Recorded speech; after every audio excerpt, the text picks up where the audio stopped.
কোনো লাভ নেই তোমাদের এসব কথা বলে, কারণ তোমরা এসব কথা বুঝবেই না। আসলে কি বলো তো, তোমাদের না দোষ না, তোমরা তো শিক্ষাই পাওনি। তোমরা যা দেখে বড় হয়েছো সেটাই শিখেছো। তোমাদের সত্যি কোনো দোষ নেই। শুধু একটা কথা বলবো তোমাদের,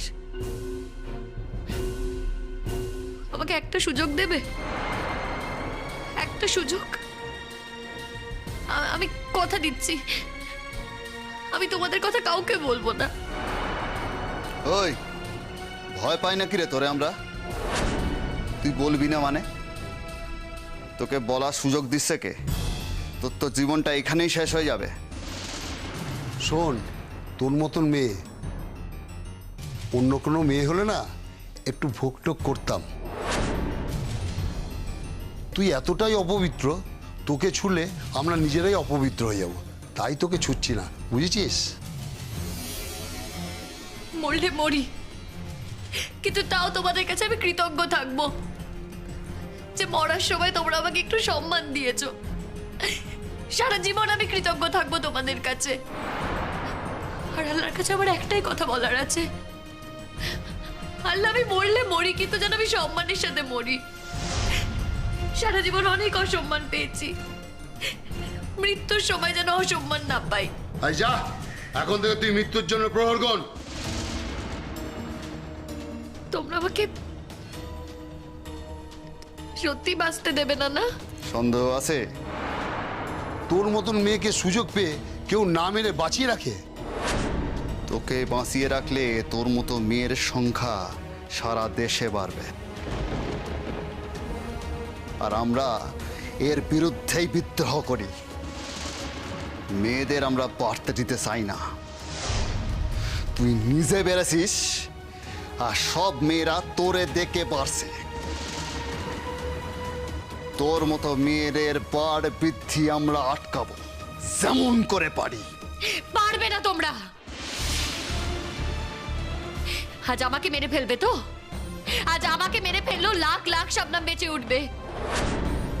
আজ লাখ লাখ শবনম এই অন্যায়ের প্রতিবাদ করবে। আজ লাখ লাখ শবনম না তোমাদের এই কুসংস্কারের প্রতিবাদ করবে। আমাদের মেরে ফেলতে পারবে না। শবনম মানে কিন্তু শুধু একটা মানুষ নয়, শবনম মানে কিন্তু শুধু একটা মেয়ে নয়, শবনম মানে হলো হাজার হাজারটা নাম। আজ তোমরা আমাকে মেরে ফেলবে তো? মেরে ফেলো, মেরে ফেলো আমাকে, কিন্তু আজ আমাকে মেরে ফেললে না হাজার হাজারটা শবনম প্রতিবাদ করবে। তোমরা একটা দিকে ভালোই করছো জানো তো, আমাকে মেরে ফেলছো। দেখো, আমাকে মেরে ফেললে আমি হয়তো ফুরিয়ে যাব, মরে যাব আমি।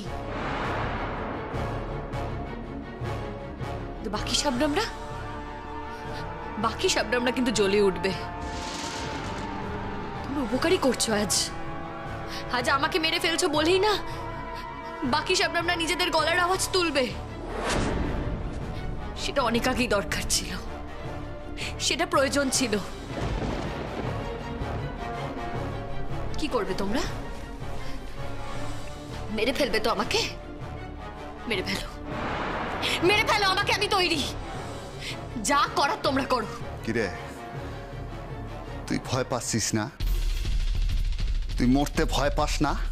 হ্যাঁ, মুখে বড় বড় কথা বলছে, ভাবছে আমরা গলে গিয়ে শেষ পর্যন্ত তোকে বাঁচিয়ে দেবো। সেটি হবেনি। শোনো, কোনো মানুষই কিন্তু সারা জীবন বেঁচে থাকে না, সবাইকেই মরতে হয়। তোমরা বলতে পারো যে তোমরা বেঁচে থাকবে, তোমরাও তো মরে যেতে পারো। আর আমি না জীবনে অনেক কিছু দেখেছি, অনেক অত্যাচার সহ্য করেছি, অনেক প্রতারণা দেখেছি, নিজের আব্বুকেও দেখেছিলাম আমার স্বামীকে মেরে ফেলার চেষ্টা করতে। তাই সেসব দেখে না আমার নার্ভ শক্ত হয়ে গেছে। তাছাড়া আমি একজন ডাক্তার, মৃত্যুকে ভয় পেলে আমার চলে না, মৃত্যুকে আমি ভয় পাইও না। মৃত্যুর মধ্যে দাঁড়িয়ে আমি জীবনের কথা ভাবতে পারি। হ্যাঁ, আজ হয়তো আমি একা মেয়ে, তোমাদের হাত থেকে বাঁচতে পারবো না, আমার বাঁচার কোনো উপায় আর নেই, কিন্তু এই মৃত্যুর মুখে দাঁড়িয়েও আমি জীবনের গান গেয়ে যাচ্ছি। এই মৃত্যুর মুখে দাঁড়িয়েও আজ আমি তোমাদের বলে গেলাম, এক শবনম মরে গেলেও না, লাখ লাখ শবনম কুসংস্কারের বিরুদ্ধে লড়াই করবে। এক শবনম মরে গেলেও না, লাখ লাখ শবনম অন্ধকারে আলো জ্বালাবে।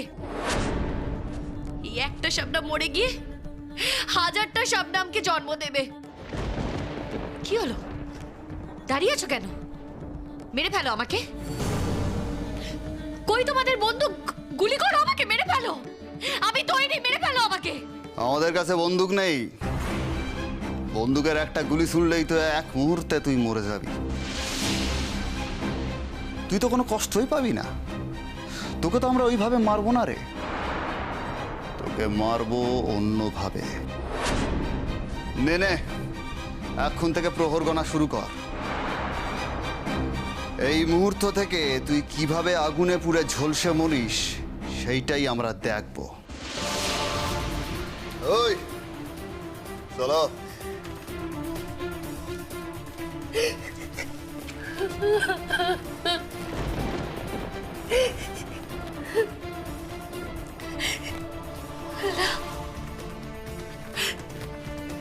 আল্লাহ, মরলে পড়ি আমি, মৃত্যুকে আমি ভয় পাই না, শুধু তোমার কাছে আমার একটাই অনুযোগ আল্লাহ, মরার আগে আমার স্বামীর সাথে তুমি দেখা করালে না।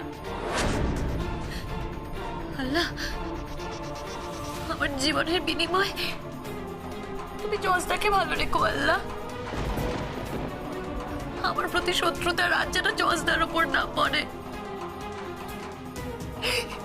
জজদাকে ভালো রেখো আল্লাহ, জজদাকে ভালো রেখো।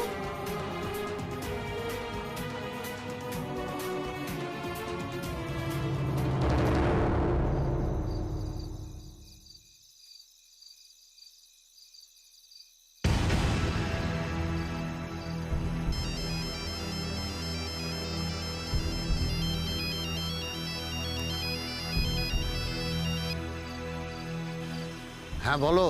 বলছি আমাদের তো কাজ শেষ, আগুনটা কি জ্বালিয়ে দেবো? এখানে জ্বালাবে না অন্য কোথাও জ্বালাবে? না না, এখানে জ্বালিও না, তাহলে তো আমরা সবাই জড়িয়ে পড়বো এর মধ্যে। আরে ওকে এখান থেকে অন্য কোথাও নিয়ে যেতে যেতে যদি খবরটা সাউর হয়ে যায় না, আমাদের আর কোনো বিপদের অন্ত থাকবে না। আর শোনো শোনো, যা করতে হবে খুব সাবধানে এবং সতর্কভাবে করতে হবে, বুঝতে পেরেছ? হ্যাঁ, ওই মেয়েটাকে মারতে গিয়ে আমাদের নিজেদের মরে গেলে চলবে না। আর ওর কথা এখানে কেউ জানে না, বুঝেছ? শোনো, ওকে এখান থেকে সরিয়ে নিয়ে যেতে হবে অন্য কোথাও। হ্যাঁ হ্যাঁ, মানে নদীর ওপারে, মানে নদীর ওপারের কোনো বাড়িতে ওকে আগুন জ্বালিয়ে দিতে হবে। আর একটা কথা বলছি শোনো, আমাকে কিন্তু আর ফোন করবে না, আর এই নম্বরে তো নাই, বুঝতেই পারছো? কথাটা যদি শোরগোল হয়ে যায় আমরা সবাই জড়িয়ে পড়বো এর মধ্যে। ঠিক আছে ঠিক আছে, চেষ্টা করছি, তবে শেষ পর্যন্ত যদি কিছু করে উঠতে না পারি তাহলে ওকে এখানেই আগুন দিয়ে জ্বালিয়ে মারব। তুমি জানো মেয়েটা এখনো বড় বড় কথা বলছে। হ্যাঁ, কি বলছে? বলছে বলছে সে অনেক কথা, দেখা হলে বলবো। যাকে এখন রাখছি।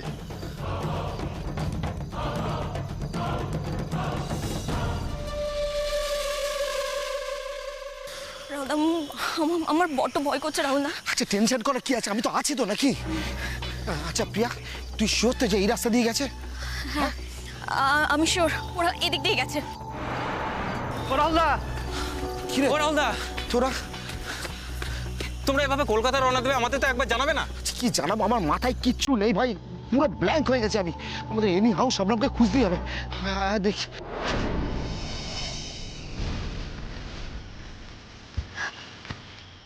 রাহুল দা, রাহুল দা, রাহুলদা, এই দেখো, এটা এটা এটা শবনমের ফোন। ঠিকই তো, হঠাৎ করে শবনমের। শুনলাম, তার মানে আমরা ঠিক রাস্তা দিয়েই যাচ্ছি, এই রাস্তা দিয়ে ওকে নিয়ে গেছে তার মানে। শোন, আমরা যদি এইভাবে যেতে থাকি ওদের আওতায় কিন্তু পড়ে যাব, ওরা কিন্তু ছেড়ে কথা বলবে না, গুলি করে উড়িয়ে দেবে। আমাদের পুলিশে খবর দেওয়া উচিত। কিন্তু এখানকার থানার নাম্বার তো আমাদের কাছে নেই। জজদাকে তো এখনো কিছু জানানো হয়নি রাহুলদা, জজদাকে তো জানাতে হবে। হ্যাঁ হ্যাঁ, ঠিক বলেছিস, জজকে আগে খবরটা দেওয়া উচিত।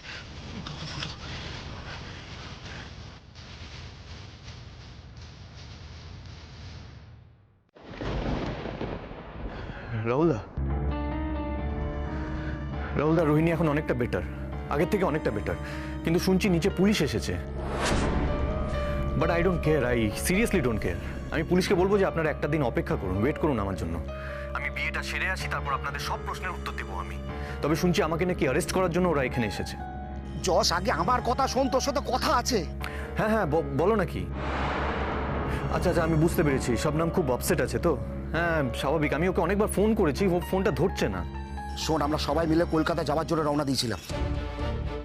মাথা খারাপ নাকি তোমাদের? আমরা শবনমকে বারবার বারণ করেছিলাম, কিন্তু ও কোনো কথা শোনেনি। ওর মনে হয়েছে এই পজিশনে দাঁড়িয়ে এখন তোর পাশে থাকা উচিত। আমরা দুটো গাড়ি নিয়ে রওনা দিয়েছিলাম কলকাতায়। আমি প্রথমে ছিলাম আর শবনম আমার পেছনে গাড়িতে ছিল, শবনম আর প্রিয়া। তো শবনমের গাড়ির সামনে একটা লোক এসে লিফট চায় আর শবনম দরজা খুলে দেয়, আর আরও কিছু লোক এসে শবনমকে কিডন্যাপ করে নিয়ে চলে গেছে। হোয়াট? শোন, যা ঘটেছে তোকে তাই বলছি জজ। শোন, আমরা সবাই মিলে খোঁজার চেষ্টা করছি, আর শবনমের মাথার ফুলও পেয়েছি, কিন্তু বুঝতে পারছি না এক্স্যাক্টলি ওরা কোথায় নিয়ে গেছে। এখানে খুব অন্ধকার জজ, আমরা খুব বিপদের মধ্যে আছি। তুই একটা কাজ কর, তুই কলকাতা থেকে ফোর্স নিয়ে আয়। কি বলছো কি রাহুলদা? আমি এতক্ষণ ধরে প্রাণপণ লড়াই করে রোহিণীকে সুস্থ করে তুললাম। রোহিণীর এখন আর কোনো বিপদ নেই, she is out of danger. এখন আবার শুনছি যে পুলিশ এসেছে, বাইরে বসে আছে আমাকে অ্যারেস্ট করবে বলে। তার মধ্যে এই খবর। দেখো রাহুলদা, আমি যদি পুলিশের হাত থেকে বেরিয়ে আসতে পারি তাহলে খুব ভালো, কিন্তু যদি না আসতে পারি তাহলে তোমরা প্লিজ প্লিজ যেভাবেই হোক শবনমকে রক্ষা করো, ওকে যে করে হোক খুঁজে বের করো। আমি চেষ্টা করবো পুলিশের হাত থেকে পালিয়ে যাওয়ার। তারপর যদি পুলিশ আমাকে ধরবে, যা হয় হবে। আমি প্রাণপণে ওখানে পৌঁছানোর চেষ্টা করছি রাহুলদা। প্লিজ প্লিজ তোমরা শবনমকে রেস্কিউ করো যে করেই হোক। আমি শবনমকে রিস্কের মধ্যে কোনো মতেই রাখতে পারবো না। এই খবরটা শোনার পর আমি শবনমের কাছে না গিয়ে থাকতে পারবো না রাহুলদা, আমি আসছি। কিন্তু ততক্ষণ তোমরা ওকে দেখে রেখো প্লিজ, যে করেই হোক ওকে রেস্কিউ করার চেষ্টা করো। আমি ভরসা করছি রাহুলদা তোমাদের উপরে, প্লিজ। আমি এক কাজ করছি, আমি ওখানে গ্রামের লোকাল থানায় ফোন করে দিচ্ছি। ওই অফিসারের নাম্বার আমার কাছে আছে। হ্যাঁ হ্যাঁ, উনি আমার চেনা ভদ্রলোক, আমি ওনাকে ফোন করে দিচ্ছি, উনি ওনার ফোর্স নিয়ে ওখানে চলে যাবে। কিন্তু ততক্ষণ তোমরা ওকে রেস্কিউ করার চেষ্টা করো প্লিজ, আমি আসা পর্যন্ত, প্লিজ রাহুলদা, প্লিজ। শোন শোন, তুই একটা কাজ কর, তুই আগে থানায় ফোন কর, তুই যত তাড়াতাড়ি পারিস চলে আয়, ঠিক আছে? শোন, তোর সাথে আমি ফোনে যোগাযোগ রাখছি, কোথায় আছিস না আছিস তোকে সব জানাচ্ছি, ঠিক আছে? আর শোন শোন, বিপদের সময় মাথা ঠান্ডা রাখাই কিন্তু একমাত্র বুদ্ধিমানের কাজ। আমরা এত সহজে একটা মেয়েকে শেষ হতে দেবো না। আমরা সবাই আছি, সবাই মিলে প্রাণপণ চেষ্টা করবো। রাহুলদা, আমি আর এখন বেশি কথা বলতে পারবো না, আমাকে বেরোলে এক্ষুনি বেরোতে হবে। আমি দেখছি কি করে বেরোনো যায়।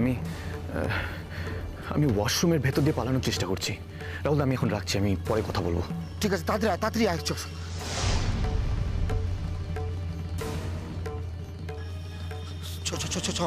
আমরা খুঁজতে দেখি।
না না না, এখান থেকে অন্য কোথাও নিয়ে যাওয়ার রিস্ক নেওয়া যাবে না। কেরোসিন তেল জোগাড় করো, যেখান থেকে পারো কেরোসিন তেল জোগাড় করার ব্যবস্থা করো। আগুন তো আমাদের কাছেই আছে। কিন্তু এত রাত্রিরে আমরা কেরোসিন তেল কোথায় পাবো? যেখান থেকে হয় জোগাড় করো। আজ রাতের মধ্যেই কাজটাকে শেষ করতে হবে। কি হলো, দাঁড়িয়ে আছে কেন? যাও।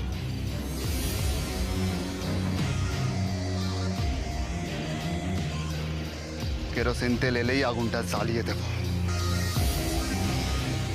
মেয়েটা বসে বসে প্রহর গুনছে না, প্রহর গোনাটা তাড়াতাড়ি শেষ করে দিতে পারলেই ভালো হয় না? হ্যাঁ, কি অন্ধকার চারিদিকে, এই অন্ধকার কোথায় খুঁজবো বল দেখি।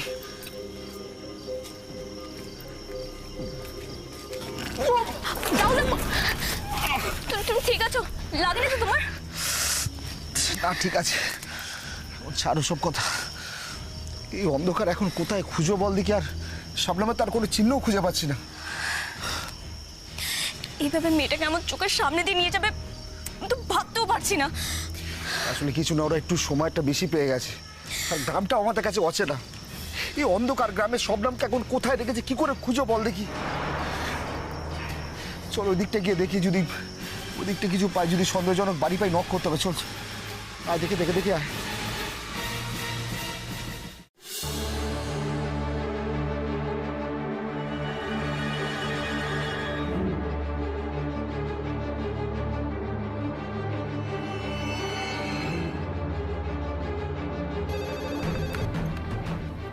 হ্যালো। স্যার আমি জজ বোস বলছি। হ্যাঁ বলুন, আমি আপনাকে কিভাবে হেল্প করতে পারি? স্যার আপনি হয়তো এখন আমাকে চিনতে পারবেন না, কিন্তু আপনি যদি পুরনো রেকর্ডস ঘেঁটে দেখেন তাহলে হয়তো আপনার আমার নাম মনে পড়বে। আপনাদের গ্রামের লোকেরাই একবার আমাকে মেরে ফেলার চেষ্টা করেছিল। আপনাদের গ্রামের লোকেরাই, শবনম খাতুন, ওর বাবা, মনে পড়ছে স্যার? হ্যাঁ হ্যাঁ হ্যাঁ হ্যাঁ, শবনম খাতুন। কি হয়েছে? স্যার আমি কলকাতা থেকে রওনা হচ্ছি, শবনমও ওখান থেকে আসছিল। মাঝপথে ওকে গ্রামের লোকেরা কিডন্যাপ করে নেয়, ও খুব বিপদের মধ্যে আছে স্যার। কিডন্যাপ করেছে? সে কি? আচ্ছা, শবনমের তো আজকেই বিয়ে হওয়ার কথা ছিল, তাই না? একটা অবশ্য নেমন্তন্নের চিঠি থানাতে এসেছিল, আমি কাজে ব্যস্ত থাকা আমার দেখা হয়ে ওঠেনি। হ্যাঁ, তবে শুনেছিলাম কিন্তু শবনমের বিয়ে। হ্যাঁ স্যার, আমার সঙ্গেই ওর বিয়ে হওয়ার কথা ছিল। ও মাই গড! কিন্তু এখানে একজন অসুস্থ হয়ে পড়াতে আমি বেরোতে পারিনি স্যার। এতক্ষণ ধরে আমি তার চিকিৎসা করছিলাম। শবনমও চাইছিল যে ও এসে আমার পাশে থাকবে, এই চিকিৎসা করাতে হেল্প করবে আমার, তার জন্য ও রওনা হয়েছিল। কিন্তু ইন দি মিন টাইম ওর কাছে একজন লিফট চায় পথে, অন দি ওয়ে ওর কাছে একজন লিফট চায়, আর সেই ভদ্রলোক ওর চেনা পরিচিত। ওই ভদ্রলোককে লিফট দেবে বলে গাড়ি দাঁড় করায়। ও যেই দরজাটা খুলে ওই ভদ্রলোকের সাথে আরও কয়েকজন লোক এসে ওকে সেখান থেকে কিডন্যাপ করে নিয়ে যায় স্যার। স্যার প্লিজ আপনি যে করেই হোক শবনমকে উদ্ধার করুন প্লিজ। আমার বন্ধুরা ওখানে রয়েছে, ওরা পাগলের মতন খুঁজছে শবনমকে, সব জায়গায় খুঁজছে। স্যার আপনি প্লিজ ওদেরকে একটু সাপোর্ট দিন, ওদেরকে একটু হেল্প করুন স্যার। স্যার আমি যত তাড়াতাড়ি সম্ভব এখান থেকে বেরোনোর চেষ্টা করছি। আমার আর মাথা কাজ করছে না, এখন একটা মেয়ের জীবন আমার কাছে সব থেকে আগে। স্যার ওরা যখন আজকে একবার সুযোগ পেয়েছে তখন কিন্তু ওরা শবনমকে কোনো মতেই বাঁচতে দেবে না স্যার। না না, আপনি একদম তাড়াহুড়ো করবেন না। আপনি সাবধানে ধীরে সুস্থে গাড়ি চালিয়ে আসুন। দেখুন, আপনি তাড়াহুড়ো করতে গিয়ে যদি আবার আপনি বিপদে পড়েন তাহলে কিন্তু সমস্যাটা আরো বাড়বে, তাই না? আমি তো বললাম আমি রয়েছি, আমি দেখছি এদিকটা। আমি শুধু ওদের সাহস আর আস্পর্ধা দেখে অবাক হয়ে যাচ্ছি। ওই যে 2-3টে লোক যারা কালপ্রিট জেলে গিয়েছিল, আমি ওদেরকে নক করছি। ডেফিনেটলি তারা সামনে এসে কিছু করবে না, কারণ তারা সদ্য জেল থেকে ছাড়া পেয়েছে, তাদের মনে ভয় আছে। কিন্তু ওদেরই প্ররোচনায় অন্য কেউ এই ফাঁদে পা দিয়েছে। ঠিক আছে, আমি তো বললাম, আপনি আমার উপর ছাড়ুন না। স্যার প্লিজ আপনি যে করেই হোক শবনমকে উদ্ধার করুন স্যার। যদি ওরা ওকে মেরে ফেলে রেখে চলে যায় তাহলে আর কিচ্ছু করার থাকবে না sir. Sir please save Shabnam. ঠিক আছে, আপনি আমার উপর একটু ভরসা করুন না। দেখুন, এর আগেও তো বিপদ থেকে আমি আপনাদেরকে রক্ষা করেছি, তাই এবারও আমি আপনাদেরকে রক্ষা করার জন্য সব রকমভাবে চেষ্টা করব। আপনি একদম চিন্তা করবেন না। ওখানে যারা রয়েছে না, ওদের মধ্যে কারোর নাম্বার আপনি আমাকে পাঠিয়ে দিন। অ্যাকচুয়ালি যেখান থেকে শবনমকে কিডন্যাপ করা হয়েছে সেই জায়গাটা যদি ওনারা আমাকে দেখিয়ে দিতে পারেন তাহলে আমাদের কাজ করতে অনেকটা সুবিধা হবে। আমি এক্ষুনি আপনাকে পাঠিয়ে দিচ্ছি স্যার, এক্ষুনি ওদের নাম্বার আপনাকে পাঠিয়ে দিচ্ছি। আমি খুব আশা করে আছি স্যার, আমি খুব আশা করে আছি যে আপনি নিশ্চয়ই ওকে উদ্ধার করবেন। আমি যত তাড়াতাড়ি সম্ভব ওখানে পৌঁছানোর চেষ্টা করছি sir. Sir please do something sir, please sir please. হ্যাঁ হ্যাঁ ঠিক আছে, আপনাকে অত চিন্তা করতে হবে না, আমরা দেখছি। আপনি সাবধানে আসুন।